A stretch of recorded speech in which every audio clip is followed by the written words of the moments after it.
नुकतेच राष्ट्रवादी शरद पवार गटाचे ठाणे शहर अध्यक्ष मनोजजी प्रधान यांचं मी ठाण्यातील अंतर्गत मेट्रो म्हणजे रिंग रेल्वे बाबत त्यांचं मनोगत ऐकलं. अगदी बरोबर होतं. अनेक सोशल मीडियावरती प्रतिक्रिया येत आहेत. तर माझी पहिली प्रतिक्रिया झालेली आहे त्याबाबत. जो महिनाभरापूर्वी 2 महिन्याभरापूर्वी भूमिगत रिंग रेल्वे असेल किंवा एलिव्हेटेड मेट्रो असेल, अंतर्गत मेट्रो असेल, याबाबत 4 आणि 5 जे महत्त्वाचं मेट्रो मार्ग आहे ते गेले अजून 10 वर्ष चालू होत नाही आहे. उद्घाटन झाले, ट्रॅक उद्घाटन झाले, मेट्रोचा डबा आला, इंजिन आलं, त्याचं उद्घाटन झालं. आता मनोज प्रधानजी बोलले की अंतर्गत रिंग रेल्वे मागणी कोणी केली आणि मागणी कोणाची आहे हा महत्त्वाचा मुद्दा आहे. मागणी कोणाची आहे आणि मागणी कोणी केली आहे ही काय जी क्लॅरिफिकेशन झाले नाहीत. बघा, मी ठाण्याविषयी बोलतो की ठाण्यातल्या 30-35 लाख नागरीकरण झालेलं आहे गेले 30-35 वर्षामध्ये. मला वाटतं 35 वर्षामध्ये 35 लाख लोकसंख्या ठाणे शहराची झालेली आहे. आणि 35 लाख लोकसंख्या पूर्व ज्यावेळेस 25,000 ते 10,000 ते 25,000 लोकसंख्या होती, ठाणे एक खेडेगावासारखं होतं, टपरीचं शहर होतं, नदी नाले ओढे सगळंच होतं, पाणथळ क्षेत्र होतं. म्हणजे मुलुंडचं ते नॅशनल बोरिवली नॅशनल गार्डन, इथे यवतचं नॅशनल गार्डन, ते घोडबंदर आनंदनगरचं ते नॅशनल बोरिवली नॅशनल पार्कचं ते गार्डन, ते उद्यान, तिकडनं जे काही नदी नाले येतात त्या थेट शहरामध्ये पाण्याचा फ्लो येतो. आणि सर्वच जवळजवळ मला वाटतं ठाण्यामध्ये 280 किलोमीटरचे नाले आहेत, 180 किलोमीटरचे मेजर आहेत, 100 किलोमीटरचे अंतर्गत नाले आहेत. असं 280 किलोमीटर नाले आहेत. आणि नाले हे तंत्रशुद्ध पद्धतीने आपण बांधलेले आहेत, तो प्रकल्पच पूर्ण 280 कोटीच्या नाल्याचा मी स्वतः रवींद्र शिंदे ॲज अ कार्यकारी अभियंता म्हणून प्रत्यक्षाने कार्यभूत जमिनीवर राहून काम केलेलं आहे. कार्यालयात कमी पण जमिनीवर जास्त.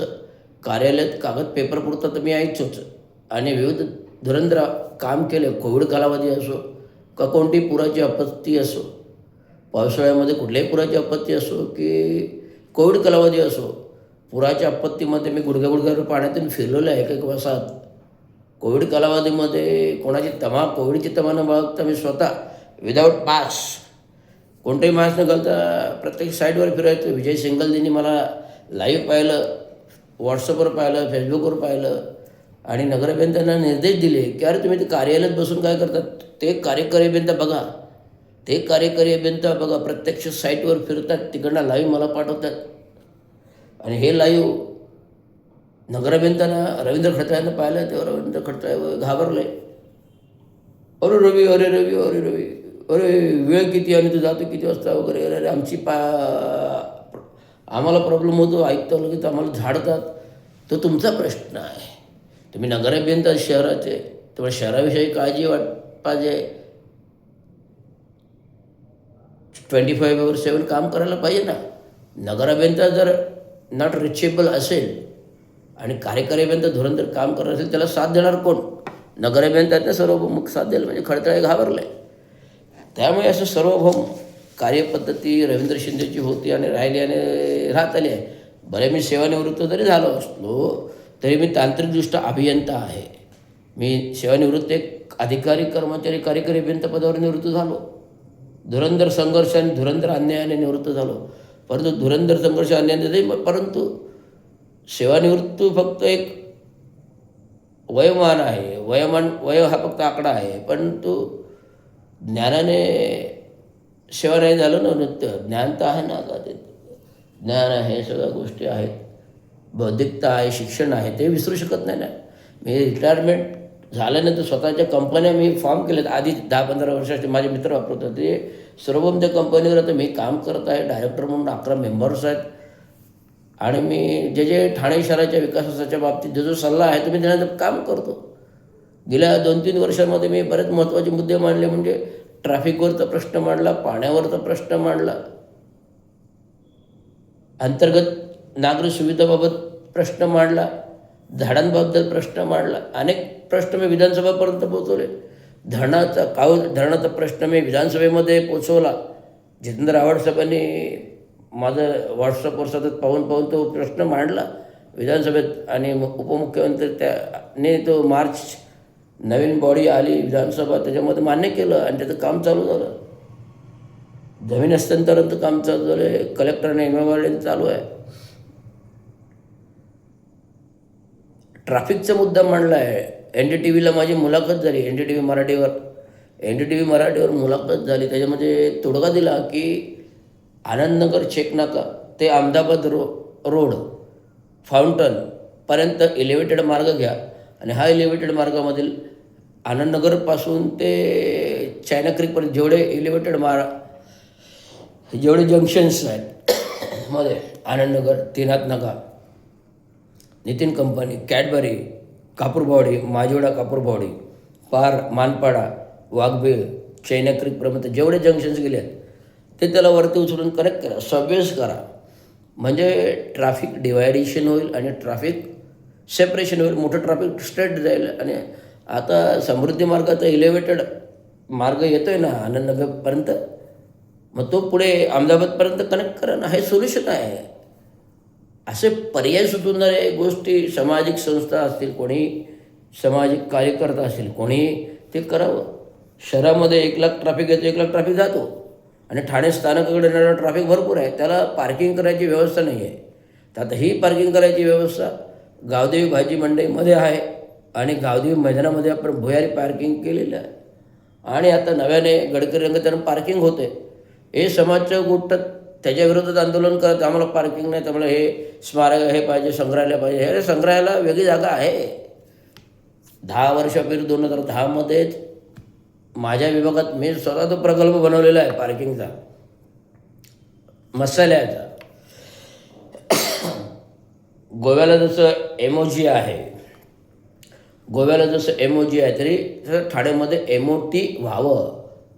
हे म्युझियम ऑफ ठाणे जसं म्युझियम ऑफ गोवा, MOG जसं म्युझियम ऑफ गोवा आहे, तसं MOT म्युझियम ऑफ ठाणं व्हावं. हे मागणी महानगरपालिका निवडणूक पूर्व जेव्हा आढावा मीटिंग चालली होती खासदार नरेश म्हस्के यांची, त्याच्यात पुढे मांडले, अर्ज दिला त्यांच्या हातात.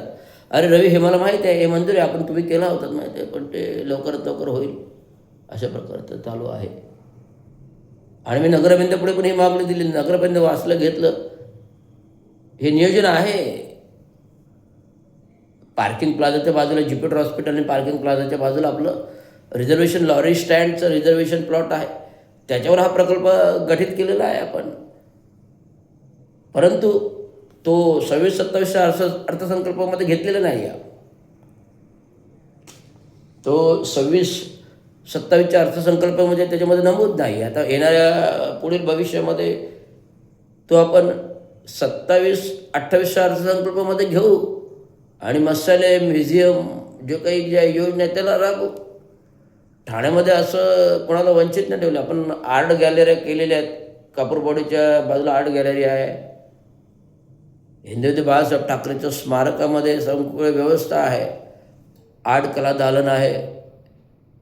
आर्ट कला दालन कापूरबावडीजवळ आहे. हिंदवी बाळासाहेब ठाकरे 3 नाक्यावर बांधलेले आर्ट कला दालन बांधलेलं आहे. पोखरण नंबर 2 बाबासाहेब आंबेडकरांच्या सभागृहात आर्ट कला दालन बांधलेलं आहे. बाबूराव सरनाईक TDRमधून एपीसीमधून ते घेतलेलं आहे टाटाकडून. तो पण प्रचंड मोठा आहे. महानगरपालिकेच्या वास्तू आहेत ना आपल्याकडे. अनेक नाट्यगृह गडकरी रंगात जुनं आहे सगळ्यात. घाणेकर झालं. आता पुढे वाघवेच्या पुढे अजून प्रताप सरनाईकांनी मागणी केली आहे नाट्यगृहाची, नानासाहेब धर्माधिकारी. आता खारेगावामध्ये नाट्यगृह येतं आहे, जितेंद्र आव्हाडांची मागणी आहे. कळवा तर स्विमिंग पूलचं झालं, नव्याने दुरुस्ती, गडकरीची झाली दुरुस्ती, धर्मवीर टॉवर शिवाजी मैदान होते, ठाणे महानगरपालिका मुख्यालय 32 माळ्याचं रेमंड सिंगाण्याचे अमेनिटीज स्पेस सुरू होते. बहुउद्देशीय प्रकल्प चालले. 10,000 कोटीचे प्रकल्प विशेष मुख्यमंत्री निधी अंतर्गत चालू आहेत. 10,000 कोटीचे प्रकल्प विशेष निधी अंतर्गत महाराष्ट्रासमोर चालू आहेत. परंतु महाराष्ट्राकडे 1 रुपया नाही आहे. त्यामुळे नगरपालिका सर्व महानगरपालिका महाराष्ट्रात 1 रुपया नाही आहे. आपण जो महसूल येतो जीएसटीद्वारे त्यातून मॅनेज करायचा प्रयत्न करतो. त्यामुळे येणाऱ्या भविष्यामध्ये नगरसेवक निधी आपण 7.5 कोटी प्रत्येक नगरसेवकाला केलं आहे. जर 7.5 कोटी प्रत्येक नगरसेवक, आपले 131 नगरसेवक म्हणजे बजेटपेक्षा 6,665 कोटीचा जो बजेट आहे अर्थसंकल्प, त्याच्या पुढेही अमाऊंट जाते ना. कसं काही शक्य आहे? त्यामुळे रिंग रेल्वे अंतर्गत मेट्रो हा जो काही प्रकल्प आहे, काही कोणी मागणी केलेली नाही. त्यामुळे गेल्या महिन्यामध्ये त्याचं सर्वेक्षण चालू होतं. निरंजन डावकरेने विधान भवनात हा मुद्दा मांडला. अंतर्गत मेट्रो च्या आधी जर आपण 5 मिनिटात पोहोचतो तिथं 45 मिनिटं लागणार ना पोचायला, बरोबर आहे. आणि अंतर्गत मेट्रोमुळे शहरातील रस्ते अंतर्गत कंजेस्टेड आहेत, तर शहराला पण हानी आहे आणि शहर गर्दीचं शहर होणार. त्यामुळे नुकतंच मुख्यमंत्र्यांच्या काल परवा बातम्यांमध्ये वर्तमानपत्र म्हणाले की कुठलाही बहुउद्देशीय प्रकल्प नागरिकांशी सुसंवाद, लोकप्रतिनिधी सुसंवाद करून करण्यात येईल. मुख्यमंत्र्यांनी नमूद केलेलं आहे, कुठलाही बहुउद्देशीय प्रकल्प नागरिकांशी सुसंवाद करून, लोकप्रतिनिधी सुसंवाद करून हा प्रकल्प राबवायचा आणि ठरविण्यात येईल. हे सगळं असं धुरंधर विवंचन आहे. त्यामुळे रवींद्र शिंदे, तांत्रिक सल्लागार एसआर ग्रुप ऑफ कंपनीज, आणि एक सल्लागार तर आहेत स्थापत्य अभियंता, एक सामाजिक विश्लेषक, राजकीय विश्लेषक, काहीतरी नेता आहे, काम करत आहे, युनियन लीडर पण आहे. सर्व कला गुण आहेत भरलेले आहेत. एवढंच सांगू इच्छितो. धन्यवाद. जय महाराष्ट्र.